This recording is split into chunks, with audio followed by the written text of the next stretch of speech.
What happened to the 10 Pokemon Ash released? From 2 undertrained dragons to the powerhouse everyone forgot about, we are figuring out where these Pokemon are today, as well as if they'll ever rejoin Ash's team. And we've got to start with Greninja, because not only is Greninja possibly the strongest Pokemon Ash ever owned, but together they mastered the ash-greninja bond transformation, which made Greninja as strong as a Mega Pokemon without Mega Evolving. And even though the two just barely lost the Kalos League Finals to a broken Charizard, everyone thought they would at least have a chance at winning Ash's next Pokemon League in Alola. Except that at the end of Pokemon X, Y, and Z, Ash crushed fans' dreams by leaving Greninja behind to protect Kalos, since the region was still in danger following the Team Flare incident. And to throw salt on the cuts, Pokemon Sun and Moon video game players were able to get an ash-greninja event Pokemon despite the fact that Greninja was not in the Pokemon Sun and Moon anime. But what's crazy is that Greninja actually did come back in the 108th episode of Pokémon Journeys to train Ash's Lucario into a true powerhouse. And thanks to Greninja, Lucario mastered its own aura bond with Ash to help take the team to a World Championship victory. Unfortunately, Greninja itself never rejoined the squad since it was still busy fighting Big Rock's roots in Kalos, and it doesn't look like that's going to change anytime soon. Then again, while I thought Greninja's chances of rejoining Ash's team were next to zero a few years ago, this next Pokemon story reveals a strong possibility that Greninja will return to Ash whenever Ash himself returns to the anime. Because up until 2023, fans were pissed at what Ash did to Pidgeot. After all, as a Pidgeotto, Pidgeot was the second Pokemon Ash ever caught and a treasured friend throughout Ash's Kanto adventures. But after Pidgeotto evolved into Pidgeot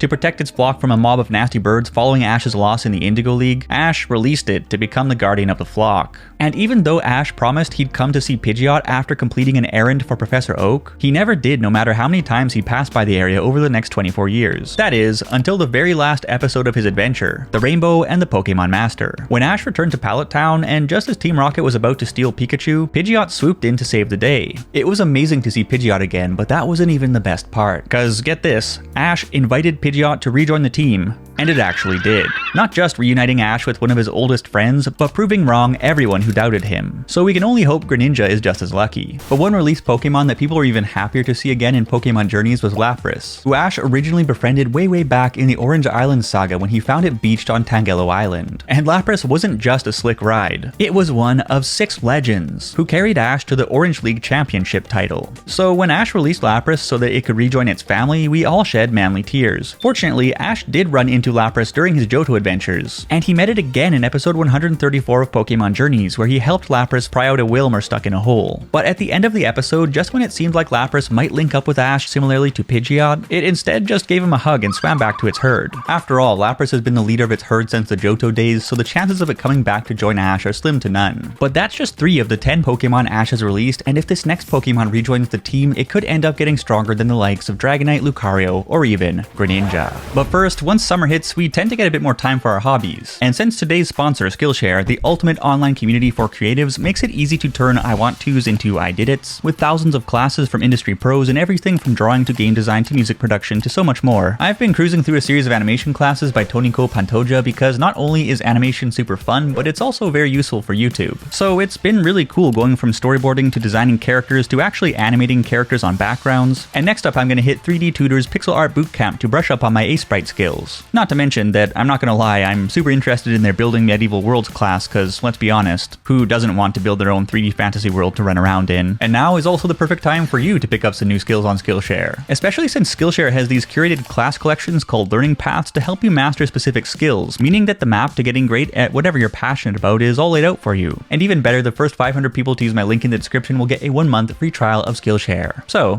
get started today. And thank you to Skillshare for sponsoring this video. But as I was saying, Ash could have trained this next Pokemon into one of his strongest allies of all time if he didn't release it. Because way back in episode 257, Ash got an egg poachers had stolen from a Pokemon preserve on Mount Silver that ended up hatching into a Larvitar in the next episode. So back then, we were all thinking one thing: Tyranitar. Yes. Except that Professor Elm told Ash to return Larvitar to Mount Silver. And yet it still wasn't too late for Larvitar to say, I want to stay with Ash, just like Riolu, right? I mean, even though Larvitar was terrified of humans, it did trust Ash, and they traveled together for a full 6 episodes, so it seemed likely that Larvitar would stick with him just like other Pokemon who slowly warmed up to Ash before making it official. Not to mention that the writers seemed to like Larvitar more than Phanpy. But alas, in the end, Ash really did leave Larvitar on Mount Silver with its mother. Now, the plus side to the situation is that aside from from needing a little bit of mommy's touch, Larvitar didn't have a particularly strong reason to leave Ash aside from Professor Elm trolling us. So now that Ash is traveling the world to befriend every Pokemon, he could easily visit Mount Silver, catch Larvitar, and evolve it up into a big bad Tyranitar, assuming it hasn't evolved already. But one even stronger Pokemon that Ash simply needs to reunite with is Nebby. In Alola, Nebby first showed up in Ash's dreams as a Cosmog, and after Tapu Koko led Ash to where it was sleeping, Ash decided to take care of it, even declining Lusamine's offer to take Nebby to the Aether Paradise Sanctuary, which was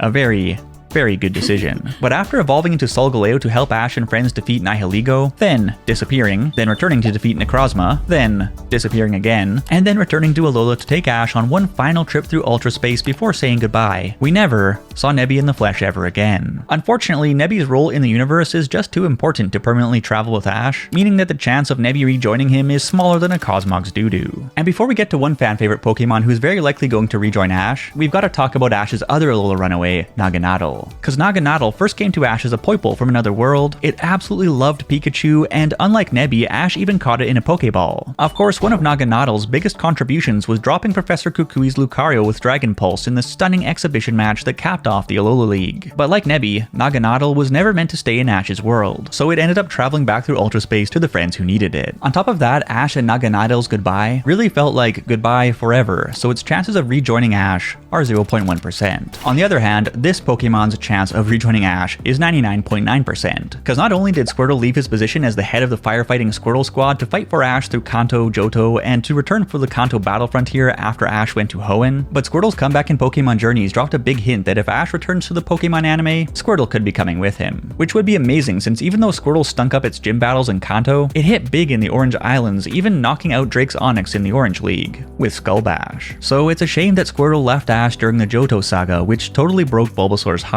And that aside from a couple cameos, Squirtle has been back in training with the Squirtle Squad ever since. The good news is that when Ash and Squirtle reunited in Pokemon Journeys, Ash tells Squirtle how much he hopes they'll be able to battle together again one day. And given Ash's words combined with Squirtle's love for his old trainer and for battling, Squirtle will surely rejoin Ash whenever it decides to retire from firefighting. But an even stronger Pokemon Ash would love to have back on his team is Goodra, who Ash caught as a Gumi in the wetlands between Lumiose City and Laver City in Kalos, then trained into a 600 Club power player who not only won Ash his Voltage badge, but tied a Slurpuff and got executed by Alon's B-Sharp at the Kalos League.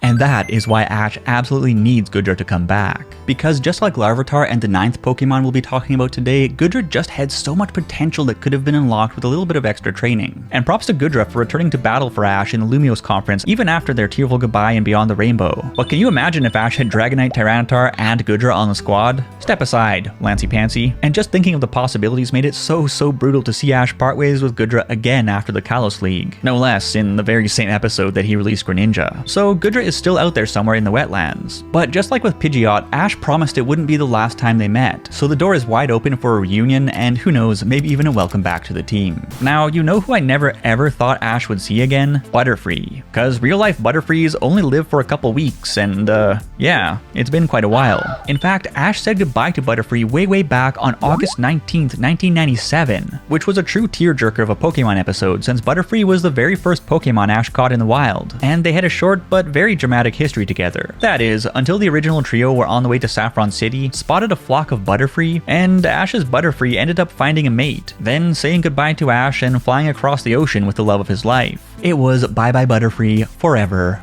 or so we thought. Because apparently, thanks to the anime's floating timeline, or simply because Butterfrees have a much longer lifespan than real-world butterflies, Butterfree is alive and well. Which was confirmed in episode 136 of Pokemon Journeys when Butterfree and his mate reunited with Ash on the seashore after 25 years apart to make everyone cry all over again. And yet, Butterfree is now a family man, so don't count on him road tripping with the bros again, unless he ends up divorced without custody of the kids. But as unreal and moving as it was to at least see Butterfree again, one Pokemon I want to rejoin Ash more than any mon hasn't been seen outside of fantasies and flashbacks since the 1990s. And let's face the facts, not only was Ash's Primeape the coolest Kanto Pokemon he ever caught, but it would have obliterated most of the gym leaders Ash struggled with. Not to mention that Primeape would have pounded Richie's team into dust in the Indigo League Top 16. Except that after Ash's Primeape won the P1 Grand Prix Fighting Type tournament, a trainer named Anthony offered to train it into a true P1 champion, so Ash left it with him. But wait a second, didn't Ash's Primeape just win the P1 Grand Prix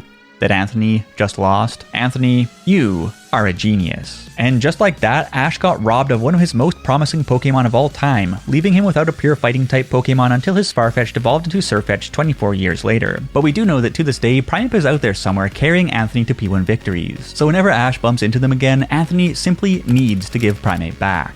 Then again, that is not how con artists operate.